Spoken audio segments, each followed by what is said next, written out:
The silence in the emergency ward was shattered by the sound of rushing footsteps. The automatic doors flew open, and a tall man burst through, his shirt drenched in blood and sweat, carrying a limp woman in his arms. "Help me. Please. My wife, she fell down the stairs," he shouted, voice trembling with what sounded like panic. Nurses rushed forward. But something about the scene didn't feel right. The woman, Zola, hung loosely in his grip. Her lips were split. Her face swollen. Her arms bruised in every shade of purple and yellow. To the untrained eye, it might look like a tragic accident. But to the triage nurse, Ms. Davis, who had seen hundreds of falls, it looked like something far worse. When Ms. Davis tried to meet Zola's eyes, Zola looked away, her gaze fixed on the floor, as though even breathing too loudly might bring punishment. Everyone in that room felt it, the quiet horror of a woman too afraid to cry for help. "Bring her to Trauma 1, called Dr. Imani Jones, a calm but sharp voice cutting through the chaos. She had worked at Grady Memorial Hospital for nearly 20 years. She'd seen broken bones, gunshot wounds, and every kind of pain, but nothing quite like this. The man, Kofi, refused to let go. "I'm coming with her," he demanded. But Nurse Eli Cole blocked him, his voice steady. "Sir, it's hospital procedure. We'll take good care of her." Kofi hesitated, eyes dark and wild, but finally stepped back. As the gurney turned the corner, Zola turned her head ever so slightly, her swollen eyes met Eli's for just a second. That single look said everything words could not. "Help me." Inside Trauma 1, the team worked fast. Dr. Jones examined every injury with precision, and with each bruise she uncovered, her heart grew heavier. Fractured ribs. Circular burns. Old scars hidden beneath new ones. An untreated fracture in her jaw. "This didn't happen today," Dr. Jones whispered to Eli. "This has been going on for years." Eli nodded, jaw tight. "Then tonight, it ends." When he leaned close to clean a deep cut on Zola's eyebrow, she whispered without opening her eyes, "It doesn't hurt, not as much as other days." Eli froze. Those 6 words hit him harder than any scream could. How many times had she said that to herself, to survive, to stay, to justify the pain? In the waiting area, Kofi paced like a man rehearsing grief. He sighed loudly. Asked for updates. Even made a phone call to his pastor. But anyone who looked closely could see it, the faint smirk under the mask of worry. When Dr. Jones returned, she faced him with a steady gaze. "She'll be in observation for a few hours. You can't see her yet." Kofi clenched his fists but said nothing. Control was his addiction, losing it terrified him. At the nurse's station, Dr. Jones quietly motioned to Tasha Williams, the hospital social worker. "She needs you," the doctor whispered. Moments later, Tasha entered the dim hospital room. Zola lay still, wrapped in fresh bandages, staring at the ceiling. Tasha sat beside her. "You're safe here, Zola. Nobody can hurt you tonight." Zola didn't answer. But when Tasha mentioned the word shelter, a single tear rolled down her cheek. It was the first tear of freedom, the body's way of saying, maybe this nightmare can end. Eli watched quietly from the doorway. He'd seen patients cry before, but never like this. That tear said more than any confession could. Later that night, when the hospital grew quiet and the fluorescent lights softened, Kofi appeared again, hood pulled low, footsteps silent. He crept down the hallway toward Zola's room. "What are you doing here?" Eli's voice boomed from the shadows. Kofi spun around. "I'm checking on my wife." "You're not authorized," Eli replied, standing his ground. "I said she's my wife." "And as of right now," Eli said coldly, "you're not coming any closer." 2 security guards stepped forward, and a woman in a dark suit appeared, Assistant District Attorney Keisha Grant. She held a folder in one hand and the power of the law in the other. "Kofi Koro," she said firmly. "There's an active restraining order against you. Please come with me." Kofi's face twisted. "You don't know who you're messing with." His voice was drowned by the sound of handcuffs snapping shut. Inside her room, Zola stirred awake. She didn't need to ask what happened. She just closed her eyes and whispered a soundless prayer. Sometimes, the quietest moments hold the loudest victories. When Eli returned, he covered her with a fresh blanket. "He's gone," he said softly. "Really gone?" Zola pressed her trembling lips together. For the first time in years, she believed him. The echo of the guard's footsteps still lingered in the hallway long after Kofi was gone. For the first time in a long time, the danger wasn't on its way back. It was already outside, behind locked doors, behind metal bars. Zola slept. Not the shallow, terrified sleep she knew at home, where every creak meant a possible punch. But a deep, heavy sleep, the kind your body falls into when it finally realizes it's not in a war zone anymore. When morning came, it didn't arrive with yelling. No door slammed open. No voice roared her name. Instead, sunlight slipped quietly through the blinds, painting soft lines across her bandaged arms. The monitors hummed softly, almost like a lullaby. For the first few seconds, Zola panicked, her brain searched for his shadow, for his footsteps, for the sting of his words. But all she heard was, nothing. Sometimes, silence can scare you more than screaming, especially when your whole life has taught you that quiet always comes before the storm. The door opened gently. Eli stepped in, rolling a breakfast tray. No sudden movements, no loud voice. He acted like someone approaching a wounded animal, careful not to startle her. "Morning," he said softly. "Got you some breakfast. It's not a 5-star restaurant, but the pancakes aren't terrible."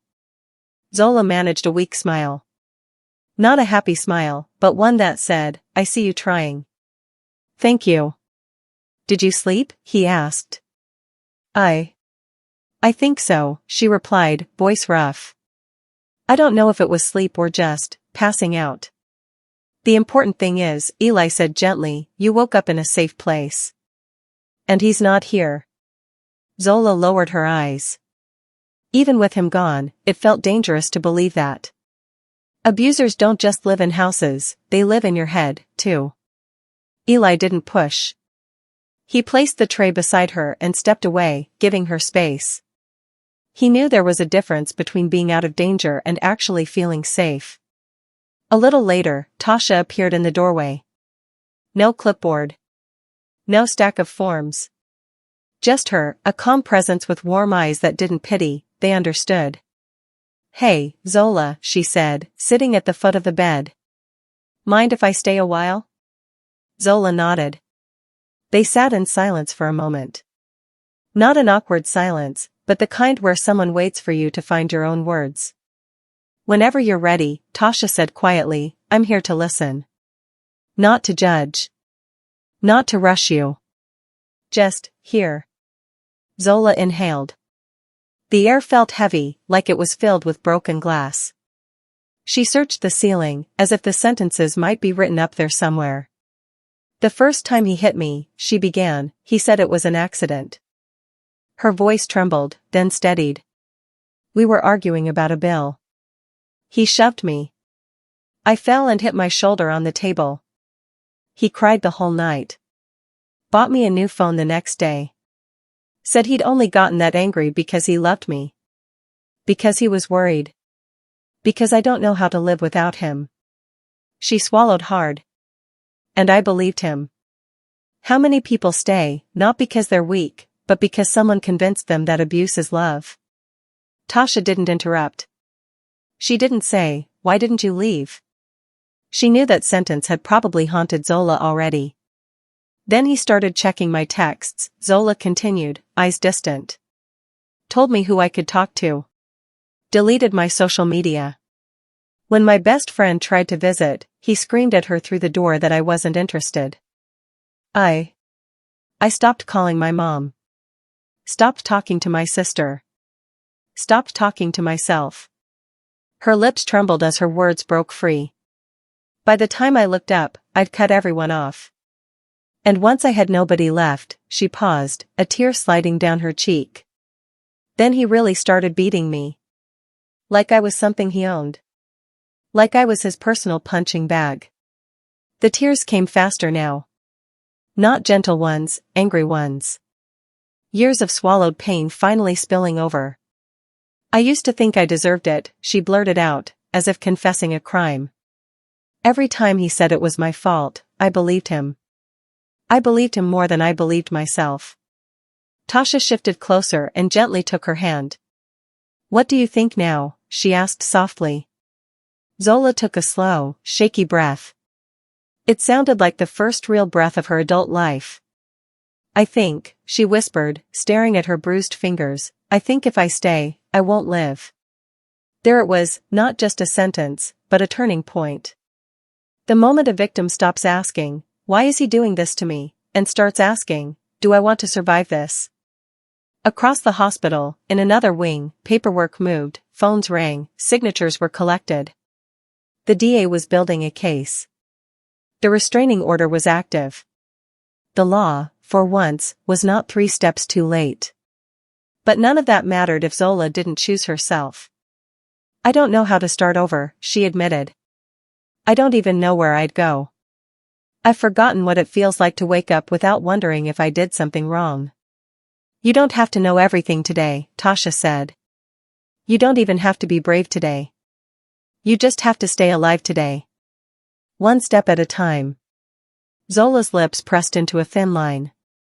Her eyes glistened, but there was something new there, a tiny flicker, almost too small to see. Hope, but still surrounded by fear. Abuse doesn't end the day the bruises fade, it ends the day you start believing you deserve better. Tasha squeezed her hand. We can talk about a shelter, she said. About legal protection. About safety plans. About calling your family, when you're ready. You don't have to do it alone. You're not crazy. You're not weak. And you're not to blame for someone else's violence. Zola let the words sink in. For years, every voice around her had told her she was the problem. Now, someone finally said the opposite, and meant it. Slowly, she nodded. Okay, she whispered. I want to try. I don't want to go back. Tasha smiled. Not a triumphant smile, but a relieved one. Because that was the first real decision Zola had made for herself in a very long time. Outside, the city moved like nothing had happened. Cars honked, phones rang, people rushed to work. Life went on, indifferent. But in that small hospital room, a woman who had once accepted pain as normal had just taken her first step away from it. Late that afternoon, the sound of heels clicked softly across the hospital hallway. The rhythm was calm, deliberate, a sound that always meant business was about to begin. Assistant District Attorney Keisha Grant walked in holding a thick folder pressed to her chest, her eyes sharp, her posture steady. She didn't look like a woman easily intimidated. Dr. Jones met her by the nurse's station and handed her a brief summary. She's stable, the doctor said quietly. Multiple fractures, deep bruising, burns, clear signs of long-term abuse. She's lucky to be alive. Keisha nodded, flipping through the photos and notes. We have enough for an emergency restraining order. I'll file it within the hour. Eli leaned against the wall, arms crossed, exhaustion written all over him. He tried sneaking in last night, he muttered. Keisha stopped flipping. He what? Came down the hallway like a thief, Eli said. We caught him before he reached her room. Keisha's expression hardened. Then he's not just violent, he's obsessed. She shut the folder. We'll keep him in custody. He won't get close again. Inside her room, Zola was awake. She had refused the TV, the blinds half open, the world outside tinted gold by the setting sun. Every now and then, she glanced at the door, half expecting him to appear, half praying he never would. When Tasha walked in, Zola's lips twitched in a nervous smile. You came back. Of course I did, Tasha replied, pulling a chair closer. You don't leave someone alone after a storm like that. They sat quietly for a moment before Zola whispered, Are they going to let him go? No, Tasha said. He's under arrest. The DA herself is handling it. You're protected now. Zola's shoulders sank. The tension didn't vanish, it just loosened enough for her to breathe. Protected, she repeated, as though testing how the word felt on her tongue. I haven't been that in years. Outside, a nurse passed by humming an old gospel tune. The melody floated through the room like a benediction. Zola listened, eyes filling with tears she hadn't planned to release. You know, she murmured, I used to imagine getting hurt just bad enough that someone would notice. Not to die, just enough to be rescued. That's how low I'd sunk. Tasha's throat tightened. You don't have to imagine anymore. You're here. You made it. Zola nodded weakly. But what if I can't start over? What if he finds me again? You start over one small thing at a time, Tasha said. First, you rest. Then, we'll talk about a shelter. After that, maybe we reach out to your family. Your sister, maybe? Zola's face changed at the mention of her sister, a flicker of shame and longing. Nia, she said softly. She's in Charlotte. I haven't spoken to her in years. I stopped picking her calls when he told me she was jealous of me. I think she hates me now. She doesn't, Tasha said. You'll see. Love waits quietly for its moment. It never really leaves. The words hung in the air like a promise. That night, as the hospital lights dimmed again, Keisha returned to Zola's room with a paper in her hand. I need your signature, she said gently. This makes the restraining order official. Zola hesitated, pen hovering over the paper. It felt strange, giving her consent to be protected. She signed slowly, her name shaky but legible. Keisha placed the file in her briefcase. You did the right thing, she said. This document may look like ink and paper, but tonight, it's your shield. When the door closed, Zola leaned back and whispered, a shield. She pressed her palm to her chest as if to hold that word inside her. Outside her window, the city pulsed, horns, sirens, and streetlights blending into one restless heartbeat. Yet, within those hospital walls, there was something new stirring. A fragile calm. A space between fear and healing. For the first time in years, Zola wasn't waiting for footsteps. She was waiting for tomorrow. The night sky over Atlanta shimmered faintly against the hospital's glass windows. Inside, the halls were hushed, the fluorescent lights dimmed to a soft glow. Most of the patients slept. Nurses whispered quietly as they moved from room to room. But one figure was awake, pacing. Kofi. He wore a black hoodie, hood up, eyes darting left and right like a man trying to outsmart fate. He'd waited all day for a chance, one unguarded moment, to see her. His face twitched with irritation each time a security guard passed. He could feel control slipping through his fingers, and losing control terrified him more than jail ever could. He crept down the corridor toward Zola's room, every step a storm building inside him. He whispered under his breath, You can't hide from me, Zola. You're mine. But before he reached the door, a voice echoed down the hallway. Looking for someone? Eli stepped out of the shadows, arms crossed. His voice carried quiet authority, not loud, not angry, but the kind that stops people in their tracks. Kofi froze, then faked a calm smile.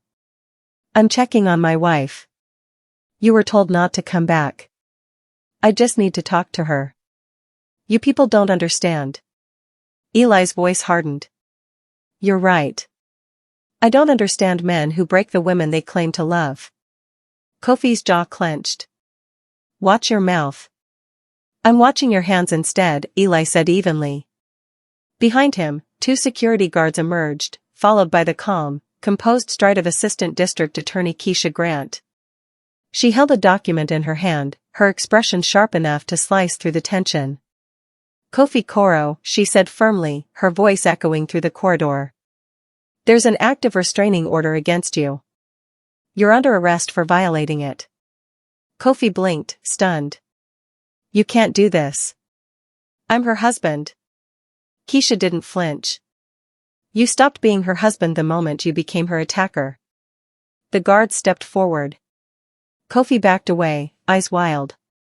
You people don't know who I am. You're making a mistake. No, Eli replied quietly. We're finally correcting one. As the guards handcuffed him, Kofi thrashed, shouting obscenities down the hall, his voice cracking with fury and desperation. But the world didn't stop for him this time. The law, the very system he thought would protect him, was finally standing on her side. Inside her room, Zola stirred awake. For a brief, panicked moment, she didn't know where she was. She reached for the edge of the bed, heart racing. Then she heard the muffled voices outside, the sharp metallic click of handcuffs, and a calm voice saying, "It's done." When Eli entered, he found her sitting upright, her face pale but steady. "He's gone," he said softly. "For real this time." Zola didn't respond right away. Her lips trembled, as though her body hadn't caught up to the words. Gone. It was such a small word, but to her, it felt enormous. It was the sound of chains breaking without a key. Her shoulders sagged, and she let out a long, uneven breath. It wasn't relief exactly, it was release. Eli placed a fresh blanket over her and checked her vitals. "You're safe now. Try to rest." She nodded faintly. "Thank you." When he left, Zola turned her head toward the window. The city lights blinked like distant stars, each one a quiet reminder that life still existed beyond this hospital bed. She whispered to herself, "Maybe I can breathe now." It wasn't a statement. It was a question, fragile and trembling, like the first leaf that dares to grow after winter. As dawn crept through the blinds, Tasha arrived carrying a cup of chamomile tea. "Morning, Zola," she said softly. Zola didn't answer right away. She watched the sunlight spill across the floor, warm and forgiving. "He's out," she whispered finally. "Really out." Tasha smiled gently. "And you're still here. That's what matters." Zola looked at her, eyes glistening. "Then maybe, this time, I can leave for good." For the first time since she was brought in, her words didn't sound like a wish, they sounded like a plan. And in that quiet hospital room, a new kind of heartbeat began, one not driven by fear, but by the faint rhythm of freedom. When Zola finally opened her eyes again, the world was calm. The hospital hum had replaced the chaos she'd known for years, the rhythmic beeping of monitors, the muffled voices from the corridor, the smell of disinfectant and safety. For a moment, she lay still, testing the silence like it might shatter if she breathed too loudly. Then she realized, no yelling. No slammed doors. No footsteps coming closer. Just stillness. She turned her head toward the window. The city was waking up, buses rolling past, sunlight catching on glass buildings, life going on as though nothing had happened. But for her, everything had. A quiet knock broke her thoughts. Nurse Eli stepped in, carrying a tray. His smile was small but genuine. "Morning, sunshine," he said softly. "You hungry?" Zola blinked, almost laughing at the question. "I don't know," she murmured. "I haven't been hungry in years." Eli placed the tray beside her bed. "Well," he said, adjusting her pillow, "maybe that's what healing feels like, remembering what your body needs." She smiled faintly, then reached for the cup of tea. Her fingers shook, but she managed to lift it. "Thank you," she whispered. Eli nodded, studying her quietly. "You look different this morning." "Different?" "Yeah. Yesterday you looked like someone waiting to wake up from a nightmare. Today, you look like someone deciding what comes next." His words stayed with her long after he left. A few hours later, Tasha arrived, her clipboard tucked under her arm but forgotten as she walked in with a warm expression. "You look better," she said. Zola shrugged lightly. "I slept." "That's progress," Tasha said. "How's your heart?" Zola hesitated, tracing a faint scar along her wrist. "It's confused. Part of me feels free. Another part keeps waiting for him to come through that door." "That's normal," Tasha said. "When someone controls your life long enough, Freedom feels strange, almost dangerous. Zola looked down. I don't even know what to do now. I don't have a house to go back to. Or a life. You don't need the old one, Tasha said gently. You get to build a new one. The words sounded simple, but they hit deep. Build a new one. Could she? Later that day, a hospital volunteer brought her a set of clean clothes, a soft hoodie and warm socks. She held them in her lap, staring at them like they were a promise she didn't know how to trust. As she dressed slowly, each motion felt symbolic. Pulling the fabric over her bruises was like reclaiming her body piece by piece. When she looked at herself in the mirror for the first time, she barely recognized the woman staring back. Her face was swollen, yes, but her eyes, they had something new in them. A small flicker of defiance. That evening, when Tasha returned, she found Zola sitting up, hair brushed, looking out the window again. Thinking? Tasha asked. Zola nodded. About my sister. Nia. Do you want me to reach out? Zola paused. Yes, but don't tell her everything yet. Just tell her I'm safe. All right, Tasha said softly. We'll take it one step at a time. Zola nodded again, more to herself than to anyone else. As night fell, the city lights began to glow, gold and violet across the skyline. Zola traced one of the bruises on her arm, no longer seeing it as shame but as evidence that she had survived something people rarely walk away from. She whispered quietly to herself, maybe I can start over. The room was quiet, but somewhere deep inside her, a spark caught flame, small, steady, and real. Because freedom doesn't always arrive with loud celebration. Sometimes, it begins in a hospital bed, with a single whisper, I'm still here. The next morning, the air in Zola's room felt heavier, not with fear this time, but with the weight of memory. She'd spent the night half awake, replaying moments she had buried for years, the slammed doors, the apologies, the gifts that always came after bruises. Her mind was a reel of contradictions, love and pain tangled until she could no longer tell one from the other. When Tasha walked in, she didn't bring paperwork or questions. She brought quiet. The kind that gives a broken person permission to speak. Zola stared at the ceiling, fingers gripping the edge of her blanket. Can I tell you something? She asked. You can tell me anything, Tasha said. Zola exhaled slowly, like she'd been holding that breath for 6 years. The first time he hit me, he said it was an accident. I believed him. Her voice wavered, then steadied. We argued about something small, a bill, I think. He shoved me, and I fell. He cried all night, said he hated himself for it. The next day, he brought flowers, took me to dinner. I told myself it would never happen again. Tasha said nothing, her silence becoming a cushion for every painful word. But it did, Zola continued. He started checking my phone. Asking where I was, who I talked to. Then he said my best friend was jealous of me. He deleted her number. I thought he was protecting me, but really, he was cutting me off, piece by piece. Her hands trembled in her lap. Soon, it was my family.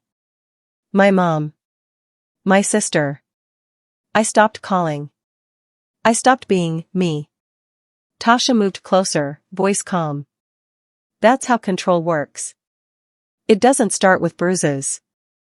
It starts with isolation. Zola nodded, tears sliding silently down her face. Once he had me alone, the violence got worse. He'd say I made him angry. That if I were better, he wouldn't have to hit me. And every time I said sorry. She looked up, her eyes hollow but burning. I said sorry for bleeding. Tasha's throat tightened. She wanted to reach for her, to fix something, but this wasn't a wound you patched, it was one you walked through. Zola's voice softened. I told myself I was strong because I stayed. But I think I was just scared. Scared of leaving, scared of being alone, scared of him finding me. I stopped hoping anyone could save me. Until now, Tasha said quietly. Zola wiped her cheek with the back of her hand. Yeah. Until now.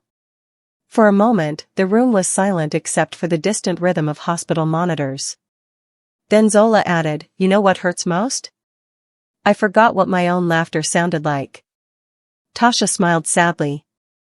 "You'll hear it again." "I don't know how." "You don't have to yet," Tasha said. "Just promise yourself that one day, you will." Zola nodded, her voice barely a whisper. "I think if I stay, I won't live." "I know that now." Those words seemed to shift the air, like something unseen had been set free. Tasha reached over and squeezed her hand. "Then don't stay. You've already made the hardest choice. You told the truth." The tears came again, but they felt different this time, cleansing, not drowning. Later that day, as sunlight filtered through the blinds, Zola wrote her name shakily on a notepad. Just her first name, over and over again. She stared at it, realizing how strange it felt to see it alone, unlinked from his. It was hers again. Outside, a nurse walked by humming softly, and Zola closed her eyes. She could still feel the ache in her bones, but beneath it, something new was growing, small, stubborn, and alive. It wasn't strength yet. It was something more fragile, the first flicker of self-worth. And that was enough for now. Across the city, the morning light slanted through the wide windows of the Fulton County District Attorney's office. Papers were stacked in neat rows, photographs spread across a long oak desk. Keisha Grant, sleeves rolled up, sat behind it, pen tapping rhythmically, eyes fixed on the growing mountain of evidence. She had seen cases like this before. Too many. But something about Zola's file made her pause every few pages. Maybe it was the hospital notes describing multiple healed fractures, or the photographs that didn't just show bruises, but years of someone's life carved into pain. Keisha marked each image with a red tab. "He's not walking out this time," she muttered. She reached for her phone. "Tasha? Tell the shelter to prepare a private room. And I'll need Zola's psychiatric assessment, Dr. Jones' report, and the nurse's statement." Tasha's calm voice on the other end replied, "Already on it." By mid-afternoon, Keisha carried the thick folder down to the courthouse, her heels echoing with purpose. She filed a petition requesting preventative detention, legal language for what she really meant, keep him away from her. Forever. Meanwhile, back at the hospital, Zola sat by her window, hair brushed neatly for the first time in weeks. Her face still bore the marks of what she'd endured, but there was a strange clarity in her eyes now.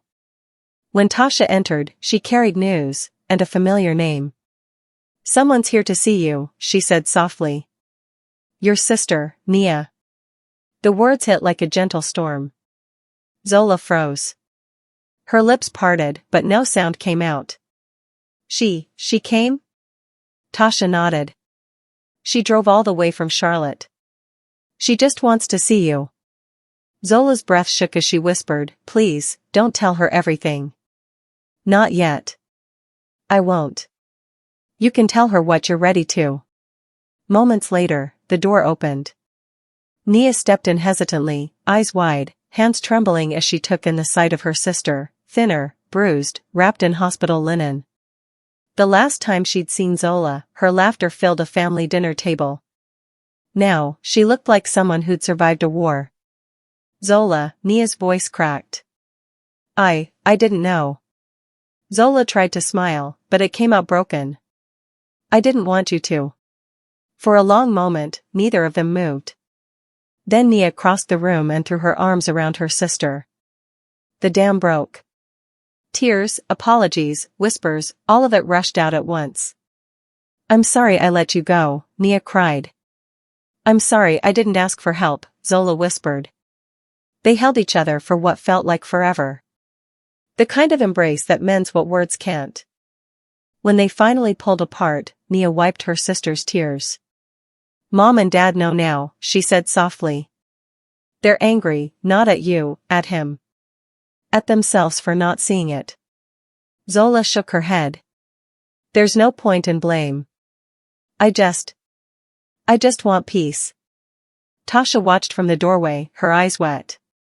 She had seen hundreds of reunions, but few this raw. few this needed. Later that day, as the sun dipped behind the skyline, news of Kofi's arrest appeared on the evening headlines. Local businessman charged with aggravated assault and domestic violence. The reporters called him well-connected, influential, respected. But the world now saw him for what he really was. Zola didn't care about the words or the cameras. She turned off the TV and sat quietly by her sister's side. "You know what's strange," she said softly. "It's not the bruises that hurt the most. It's remembering how long I kept defending him." Nia took her hand. "You don't have to defend anyone anymore." Outside, the city moved on, cars, laughter, neon lights. But inside that small hospital room, two sisters sat together, reclaiming something that violence had tried to erase: family. And for the first time in years, Zola didn't feel invisible. She felt seen. 2 days later, Zola was discharged. She didn't walk out of the hospital alone. She left in a wheelchair, escorted by her sister Nia, social worker Tasha, and 2 quiet officers who made sure the air around her stayed safe. Outside, an unmarked van waited, its windows tinted, its logo plain. "This is the shelter transport," Tasha said. "No one will know where it's headed except us." Zola looked back once before climbing in. The hospital loomed behind her like a place where she'd died and been reborn on the same night. The ride was silent. Nia held her hand, thumb tracing small circles over her skin. Through the window, Atlanta's cityscape stretched wide and loud, people rushing, laughing, buying coffee, honking at lights, while Zola sat wrapped in quiet disbelief that all of this existed beyond her old walls. When they arrived, the shelter looked nothing like what she had imagined. It wasn't gray or hidden, it was warm, clean, painted soft yellow, with a garden out front and iron gates that closed with a steady click: security, not confinement. Inside, the air smelled of home cooking and detergent. A few women passed in the hallway, heads high, faces marked by old pain but softened by new beginnings. A woman in her late 40s with kind eyes approached. "You must be Zola." "I'm Miriam, house supervisor." "Welcome." Zola nodded faintly, her voice barely above a whisper. "Thank you." Nia squeezed her hand one more time before leaving. "I'll visit soon," she said, voice thick with emotion. "Just promise me you'll stay." "I will," Zola said, though her heart trembled as she spoke. Tasha helped her settle into her small room, a twin bed, a dresser, and a single window that looked out onto the courtyard. "This is yours now," she said gently. "Lock the door if you need to. No one comes in without knocking." Zola nodded again, running her fingers along the blanket. The simple act of touching something that belonged only to her made her chest tighten.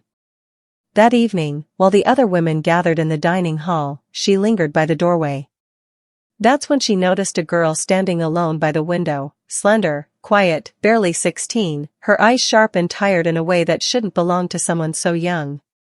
Zola hesitated, then walked over. The girl didn't turn. "You're new," she said softly. "I am." "They all look at you like they've seen you before," the girl continued. "That's how it is here. We all see ourselves in somebody else." Zola nodded. "I guess that makes us family, then." The girl finally looked at her. "I'm Aaliyah." "I'm Zola." Aaliyah's gaze lingered on the faint bruise near Zola's temple. "He did that?" "Yes." The girl looked out the window again. "My stepfather did worse." Zola didn't reply. They stood in silence for a moment, the kind that doesn't need words. "You thought it was your fault too, didn't you?" Aaliyah asked quietly. Zola's throat tightened. "Sometimes I still do." Aaliyah nodded. "Me too. But not anymore." Something shifted between them, not comfort exactly, but recognition. Pain mirrored back as proof that survival wasn't a solo act. Over the next few days, Zola began adjusting to the rhythm of the shelter: morning check-ins, therapy circles, quiet dinners. The women laughed sometimes, even joked about small things, but in their laughter lived strength, not denial. Each night, Zola watched Aaliyah sit by the window, staring into the dark as if she were daring the world to scare her again.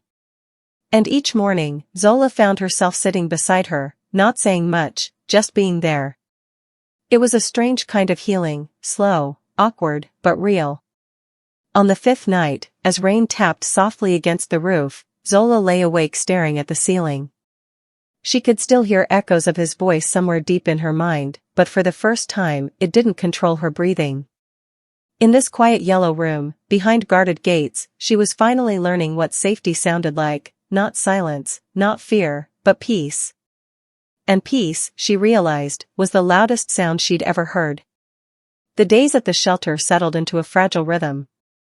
Zola woke with the morning bell, folded her blanket, and joined the women in the kitchen for tea. The walls were painted with hopeful phrases, "You are safe here. You are not alone." Sometimes, she even believed them. In the afternoons, she helped tidy the shared spaces. Aaliyah followed her like a quiet shadow, always alert, always watchful.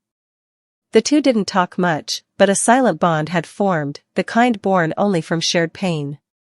One morning, when Zola stepped into the common room, she found Tasha waiting with a letter in her hand. Her expression was serious. "Zola, we need to talk." Zola froze. "What is it?" Tasha hesitated, choosing her words carefully. "We received something through the mailroom this morning. It was addressed to you." She passed her the envelope. No return address, just Zola's name scrawled in dark ink. Zola's fingers trembled as she turned it over. Her breath caught when she recognized the handwriting. Kofi's. She wanted to drop it, to burn it, but curiosity, or maybe old fear, forced her to open it. The words inside were written in his familiar uneven script. "You're misbehaving, but I still love you." Zola's knees went weak. "He found me," she whispered. Tasha guided her gently to a chair. "You're safe here. We'll handle it. Just breathe." Zola shook her head, the paper crumpled in her hands. "No, you don't understand. He always finds a way. Always." That evening, the shelter director called an emergency meeting.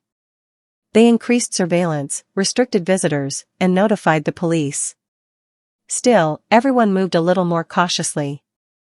A week later, another letter came. This one was worse. The handwriting was messier, angrier. "Don't think being locked up stops me. I know where you are. You're not as protected as you think." Zola read it once, then folded it carefully, her face unreadable. "He wants me scared," she said softly. "But I'm done giving him what he wants."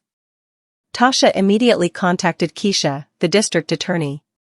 Within hours, Keisha arrived at the shelter with a security escort and a stack of official documents.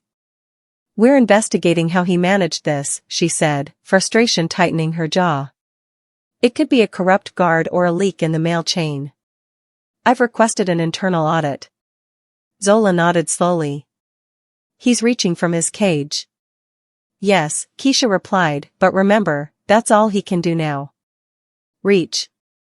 He can't touch." For the next few days, Zola couldn't shake the paranoia. Every shadow looked familiar, every knock made her jump. But beneath the fear, something else began to rise, anger. One afternoon, as she and Aaliyah sat by the window, the young girl asked quietly, "Are you scared?" Zola thought for a moment. "I was," she said. "Now I'm just tired of being scared." Aaliyah nodded. "Good. Then maybe it's time to fight back." The words hung heavy in the air, not like rebellion, but truth. That night, Zola went to Tasha's office. "I want to tell everything," she said. "Every bruise, every word, every lie. I want it all on record. No more silence." Tasha looked up from her paperwork, eyes softening. "You're sure?" "Yes. If I don't speak now, he'll still own my story." The next morning, Keisha arranged a formal deposition. Zola sat in a quiet office, facing a recorder and a legal pad. Her hands shook at first, but once she started talking, the words poured out, a flood of truth that had been building for years. She described the hidden bruises, the broken ribs, the days locked inside their house, the way he'd whisper apologies between punches. By the time she finished, her voice was raw, but her back was straight. Keisha closed the folder carefully. "That's courage," she said. "You just built the wall that will keep him away for good." Zola wiped her eyes, breathing slowly. "No," she said quietly. "I just tore one down, the one that kept me silent." When she returned to the shelter that evening, Aaliyah was waiting at the door. "How did it go?" Zola smiled, small but certain. "It's the first time I've told my story without fear." Aaliyah nodded, understanding more than words could say. That night, as the rain whispered against the roof, Zola sat by her window, watching the world beyond the gates. For the first time in a long time, she didn't feel like prey. She felt like a survivor preparing to fight back. The morning of the trial arrived with heavy gray clouds over downtown Atlanta. The courthouse buzzed with quiet tension, reporters gathered on the steps, microphones in hand, their voices low but expectant. Inside, the air was thick with whispers, the kind that ripple through a room before something big begins. Zola sat in the witness room, hands clasped tightly in her lap. Her heart pounded so loud she thought everyone could hear it. Nia sat beside her, smoothing the sleeve of her sister's white blouse, whispering, "You're not alone." She wasn't. Behind her stood Tasha, calm and steady, and in the front row of the courtroom waited Keisha Grant, the district attorney, her face sharp with focus. When the clerk called Zola's name, the doors opened, and she stepped inside. Every step toward the witness stand felt like walking through fire, slow, deliberate, painful, but necessary. She didn't look at him. Not once. Kofi sat at the defense table, wearing a wrinkled suit and an empty smirk. His eyes followed her every movement, but his power was gone, buried under fluorescent lights and court orders. The judge, Martha Valencia, an older woman with a firm jaw and kind eyes that hid beneath her glasses, cleared her throat. "You may begin your statement." Zola took a deep breath. "For 6 years," she began softly, "I lived with the man sitting right there." Her voice trembled, but she didn't falter. "He told me he loved me. Said he was protecting me. Every bruise came with an apology, every lie with a promise." She paused, her gaze fixed on the judge. "The first time he hit me, I forgave him. The second time, I blamed myself. The third time, I learned how to hide it." The courtroom was silent except for the faint scratching of a pen on paper. "I thought if I loved him enough, he would change. But love doesn't cure violence, it feeds it when you're too afraid to walk away." Her voice gained strength as she continued. "When I was in the hospital, someone asked me if I was in pain. I said, not as much as other days. It was the first truth I'd told in years." A woman in the back row wiped her eyes. Even the bailiff shifted uncomfortably. Keisha stepped forward. "Ms. Jenkins, can you describe what made you finally decide to come forward?" Zola looked toward the gallery where Tasha and Aaliyah sat side by side. "Because I saw a girl who still had a chance," she said. "And I realized if I didn't speak, she might never believe she could either." Keisha nodded. "No further questions."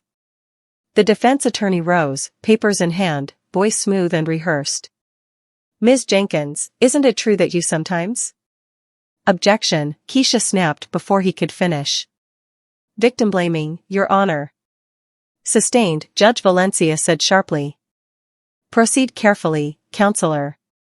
When it was over, Keisha called witnesses one by one, Dr. Imani Jones describing the untreated fractures, Eli Cole recounting the night Kofi tried to sneak in, and Tasha detailing Zola's emotional recovery. Each word added another brick to the wall of truth that now surrounded her. Then came a surprise. Keisha turned to the judge. "Your Honor, we request permission to call an additional witness, Aaliyah." A hush fell over the courtroom as a slender teenage girl approached the stand. Her hand shook slightly, but her chin stayed high. "I didn't know Zola before the shelter," Aaliyah began. "But I know what it's like to think pain is normal. I was 12 when my stepfather started hurting me. My mom didn't believe me. I almost gave up, until I met her. She glanced at Zola. She showed me that surviving doesn't mean staying quiet. She's the reason I'm still alive. The courtroom fell into utter silence. Even Judge Valencia's face softened behind her glasses. Then, from the defense table, Kofi erupted. "This is a circus," he shouted, veins bulging at his temples. "That girl doesn't even know me. That woman belongs to me." The bailiffs moved instantly. "Mr. Koro, sit down." The judge's gavel cracked like thunder. "One more outburst and you'll be removed from this courtroom." Kofi's face twisted, the charm gone, the monster laid bare for all to see. The reporters scribbled faster, capturing every flinch, every furious breath. By the end of the day, the evidence had spoken louder than any defense could. When Judge Valencia finally rose to deliver her verdict, the room was so still that even the air seemed to hold its breath. "This court finds the defendant, Mr. Kofi Koro, guilty of aggravated assault, domestic violence, and making terroristic threats. He is hereby sentenced to 8 years in state prison with no right to early release. Furthermore, a permanent restraining order shall remain in place."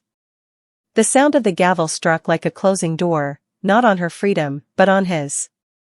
Zola didn't cry. She simply closed her eyes and breathed out. After years of silence, control, and fear, her lungs finally remembered what freedom felt like. As she left the courtroom, Nia slipped an arm around her shoulders. "You did it." Zola shook her head gently. "No," she said. "I finally stopped letting him do it to me." Outside, cameras flashed, questions were shouted, and reporters swarmed. But she didn't stop for any of them. She just kept walking, her sister on one side, Tasha on the other, toward the waiting shelter van. Behind her, the courthouse doors closed. Ahead of her, the sky was beginning to clear. The courthouse steps were flooded with reporters when Zola emerged. The sky was pale and bright, a strange contrast to the heaviness she carried in her chest. Cameras flashed. Voices called her name. She didn't look at any of them. All she wanted was air, clean, free air that didn't smell like antiseptic or fear. Nia held her arm as they descended the steps. Behind them, Tasha and Keisha followed closely, quietly shielding her from the chaos. When they reached the van, Zola stopped for a moment and turned to glance back at the courthouse doors. They were closing. It was over. Inside the van, the air was still. For the first time in years, there was no one waiting to demand, to control, to shout. Only silence. But this time, it was a healing silence, one that let her exhale without flinching. 8 years, Nia whispered, almost to herself. He won't touch you again. Zola looked out the window, the city passing in slow motion. It's not just him I need to get away from, she murmured. It's who I was with him. They drove to the shelter, where the other women waited like a quiet army. When Zola stepped inside, the room filled with soft smiles, gentle hands, nods of understanding. She wasn't just another survivor anymore, she was living proof that survival was possible. Later that night, Zola stood before a mirror in her small room. Her reflection looked the same, bruises fading, hair tied back, but she saw something new. Her eyes weren't hollow anymore. They were tired, yes, but steady. Alive. Tasha knocked lightly and entered. You did well today. I didn't cry, Zola said, almost surprised by it. You didn't need to, Tasha replied. Sometimes strength looks like quiet. Zola smiled faintly. Do you ever stop being scared? Tasha thought for a moment. No. You just learn to live louder than your fear. Zola turned back to the mirror. Then I'll live loud. In the following days, the world around her seemed softer. She started taking short walks outside the shelter's gate, feeling sunlight on her skin like something sacred. Aaliyah often joined her, earbuds dangling, humming along to songs about freedom. You really did it, the girl said one afternoon. You made him pay. Zola shook her head gently. Justice isn't revenge, Aaliyah. It's getting your life back. The younger girl smiled. Maybe one day I'll have that too. You will, Zola said firmly. But don't wait for permission to start healing. At night, Zola began keeping a small journal. The first entry read, "He's gone. I'm still here. That means I won." A week later, Keisha visited with paperwork confirming the restraining order.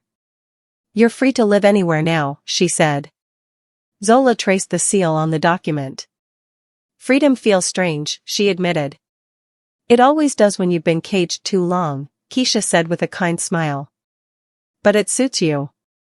That evening, Zola sat in the courtyard with Nia and Aliyah as the sky darkened to a deep blue. Crickets chirped, soft laughter drifted from the kitchen, and the scent of stew filled the air.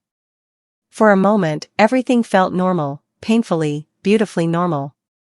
Nia reached over and squeezed her hand. "You can start over now." Zola looked up at the night sky. "Not start over," she said softly. "Start new." And she meant it. Because freedom wasn't a moment in court, or a signed document, or the sound of a gavel. It was this, breathing without permission, living without apology, existing without fear. The fight was done, but her story wasn't over. It was just finally hers. 2 months later, the soft hum of life had settled back into rhythm. The bruises were fading, but Zola could still trace them like a map, one that led back to a place she no longer lived. She didn't try to erase the past anymore, she'd learned it was better to carry it gently, like an old scar that reminds you you've healed. She had moved into a small apartment downtown with Nia. They'd painted the walls a bright canary yellow, the same color as the shelter's hallway. Plants filled every corner, signs of life she could care for without fear they'd be crushed. That morning, she woke to the smell of coffee and sunlight spilling through the blinds. Nia was humming in the kitchen. For the first time in years, Zola smiled at the sound. It was the kind of smile that came from peace, not performance. Later that week, she returned to the shelter, this time, not as a resident, but as something new. Tasha had called her the night before. "We want you to work with us," she'd said. "The new women need someone who understands their fear. Someone who's lived it and walked out alive." Zola had agreed before she could even think twice. Now she stood at the front of the same room where she had once sat trembling. The women before her looked the way she once had, tired, quiet, unsure of what tomorrow could hold. She took a deep breath and began. "I don't know what to tell you that won't hurt," she said. "But I do know this, living with fear isn't living. It's surviving someone else's version of your life." Heads lifted. Tears glistened. The silence in the room was thick but sacred. "I used to think the bruises were the worst part," Zola continued. They weren't. It was the silence. The pretending. The part of me that forgot how to exist without permission. She looked around the circle, her voice steady. "But the day I spoke up, I stopped surviving and started rebuilding. And that's what you're all doing, building something that no one can break again." The women clapped softly. Some cried. Aliyah, now smiling more easily, whispered, "You sound like one of them counselors now." Zola laughed. A real laugh, not the kind that covers pain, but one that releases it. "Maybe I am," she said. "Maybe that's what healing looks like, helping the next person through the fire you survived." That evening, she returned home to find her family gathered around the dinner table. Her parents had driven down from Savannah for a visit. Nia had cooked gumbo, the smell rich and familiar. Eli, Tasha, and Dr. Jones had all come too, the people who had pulled her out of darkness, now laughing together under warm lights. Her father raised his glass. "To my daughter," he said, voice thick with emotion. "The woman who was born again without ever losing herself." They toasted, glasses clinking, and Zola laughed, a clean, unashamed laugh that filled the room.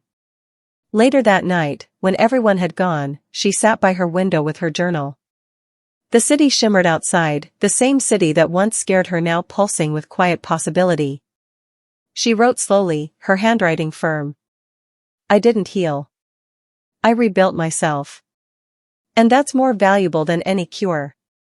Because sometimes freedom doesn't arrive all at once, it comes step by step, until it finally stops hurting. She closed the book, turned off the lamp, and let the night wrap around her like a promise.